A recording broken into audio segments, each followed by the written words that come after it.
Sup guys, Dave here, and I thought I'd shoot a pretty quick video, and the reason for shooting it is because I actually shot a video with Beer the other day where we basically did a blindfold test on Beer to see whether he could tell the difference between a Darkglass B7K Ultra pedal and Neural DSP's plugin version of that same pedal.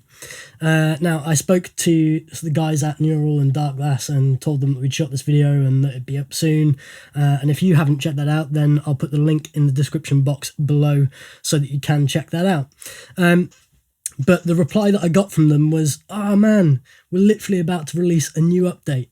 So I've now downloaded the latest update of the plugin, and it's a pretty big update. So I thought I'd just shoot a really quick video, kind of like a bolt on to the one that me and Beer did, where I can kind of show you around the pedal a little bit and show you some of the things that have changed, and most importantly, the biggest thing that has changed with this plugin. So let's jump in and we'll take a look.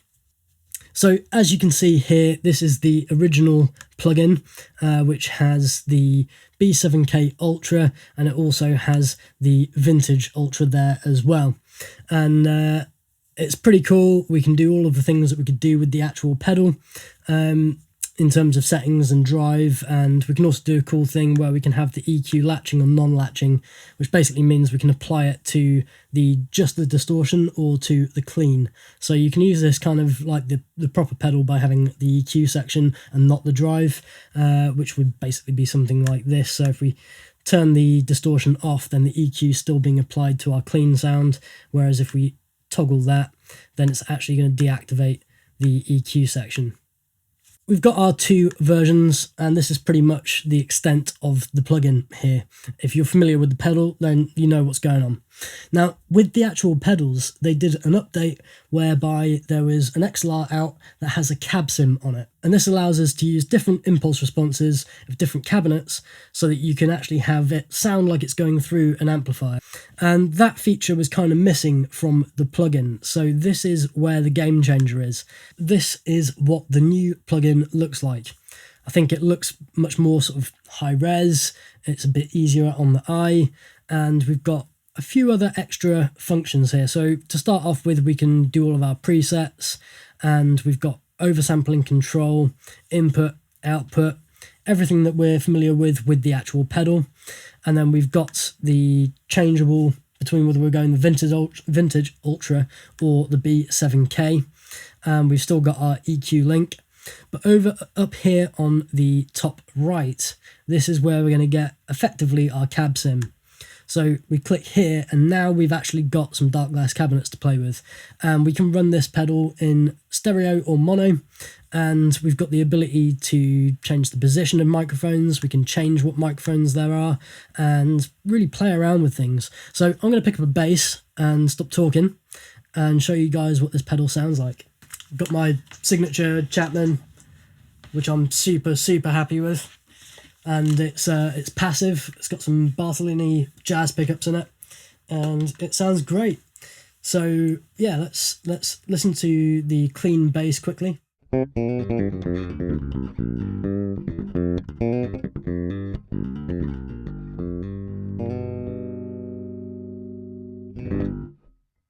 Pretty flat.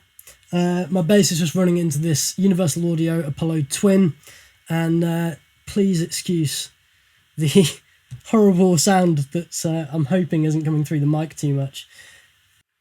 So now let's engage the pedal.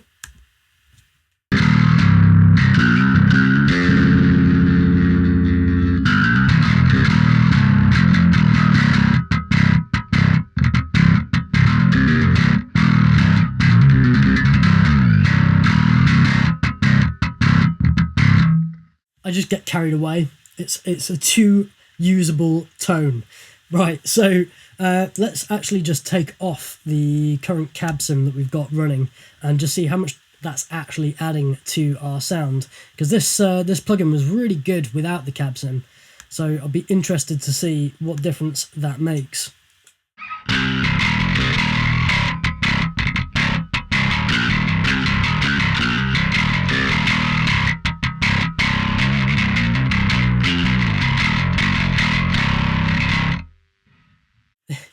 that's actually quite silly. I mean, if you're listening to this on laptop speakers or your phone or something like that, it might not be so obvious, but with a good pair of headphones or through some proper speakers, you could probably hear a huge difference there. There's so much more room and body and space. The sound of it's much wider with that cab sim on. So this is it with it off, as we just heard it. I'll just do it quickly and then I'll switch the cab back on and you can check it out again. So this is it with the cab sim off. And on.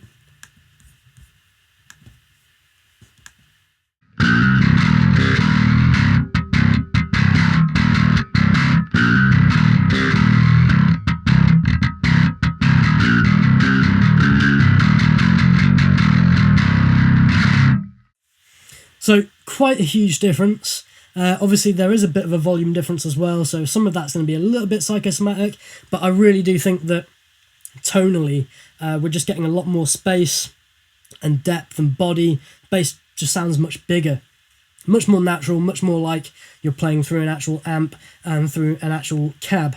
So let's take a look at some of the things that we can do with this cab sim. So jumping back in, obviously we can run this in mono or stereo, and we've got our two mics. We can switch them on and off independently, and let's start just playing around with some stuff. So let's change this 52 for something else. So let's try a 41.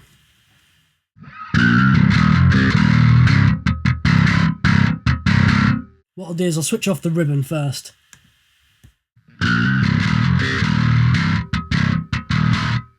We'll turn that up a bit.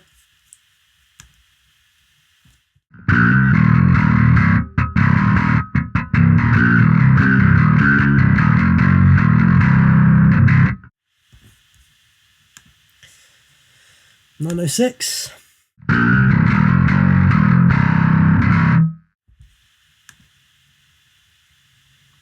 Just a regular 57.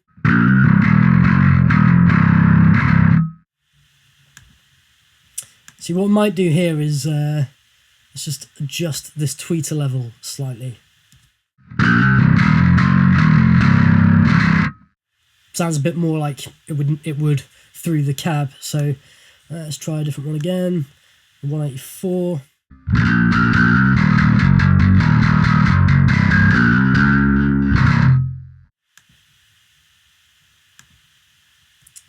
One to one.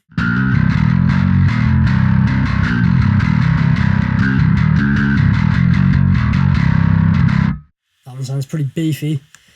We've even got a sub kick here as well, and also look, we've got the option to actually load our own impulse responses, so I might give that a go as well and see what one of my other impulses actually sounds like on this. Let's go for the sub kick first though.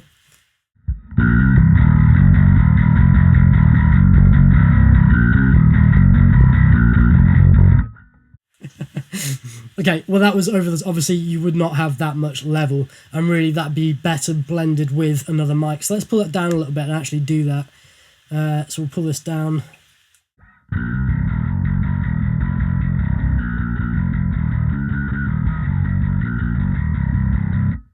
We'll switch on our other mic. Pull that level down a tad.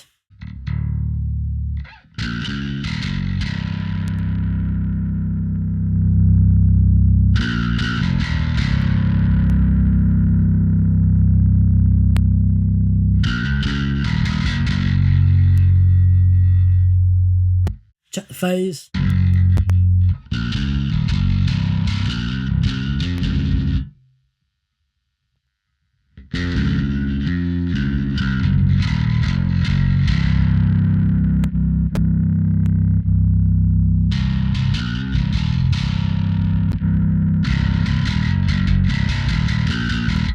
I'm not sure which way is more in phase, but I think I prefer the sound of that one. Let's play around again. So now whether I can find my impulse response file or not, I have no idea. Let me just quickly see if I can find that up and see if we can pull one in here.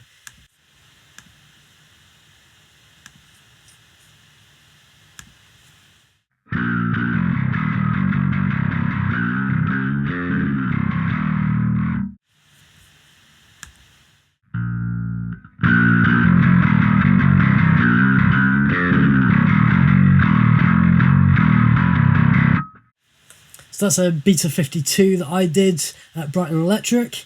Maybe we blend that with one of theirs.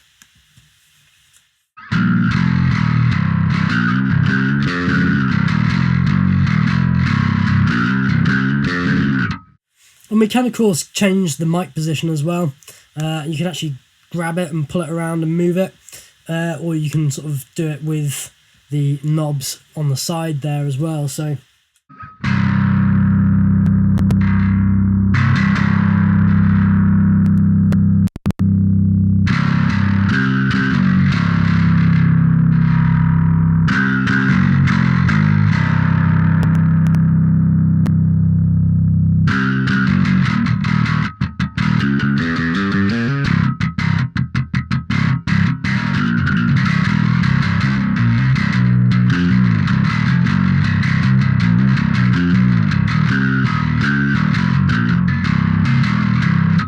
oh, it's just great. You've got so many different options, and I think this is a huge thing to add as a update. Obviously, anyone that already owns the Neural DSP Darkglass suite then is going to end up getting this as a free update. And if you don't have this already, then I'm going to stick a link in the description box below. Otherwise, just go and check out the website and get the free trial. It's really worth just having a play around with. Let's go back to our pedal here and change over and just take a look at the vintage as well and see what that sounds like. This is, I think, is with the same settings at the moment.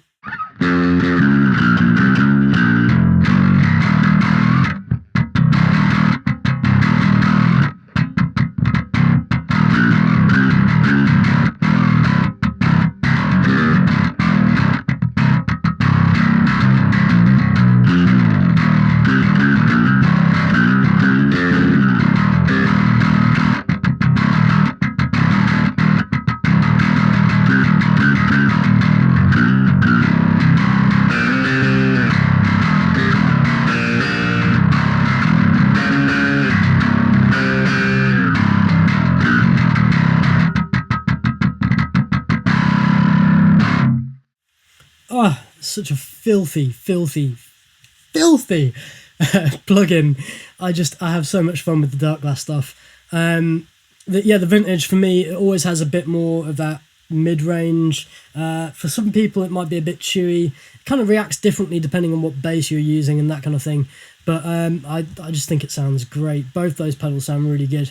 I'm really excited to see what other updates and plugins are going to be coming out from Neural DSP. And yeah, really, this was just supposed to be a short video as a bit of a bolt on to the one that I did with Beer. Again, if you haven't watched that, go and check that out. And yeah, if you want to check out this plugin, then go ahead, head over to the Darkglass website. Again, link in the description. Try it out for free, and if you like it, then there's another link in the description here that will give you a discount off it as well. I hope you guys enjoyed this, and let me know what you reckon to the plugin, and let me know if you guys have already got it and how you're finding the cab sims. And also let's share some of these impulses. If you guys have got some impulses, go and share them. I'd be really interested to see what you guys have got. If you download the Darkglass suite, then all of my cab sims that I've done for Darkglass are in the Darkglass suite as well, so you can check that out. Anyway, I'm going to stop waffling. Take it easy, guys. I've been Dave.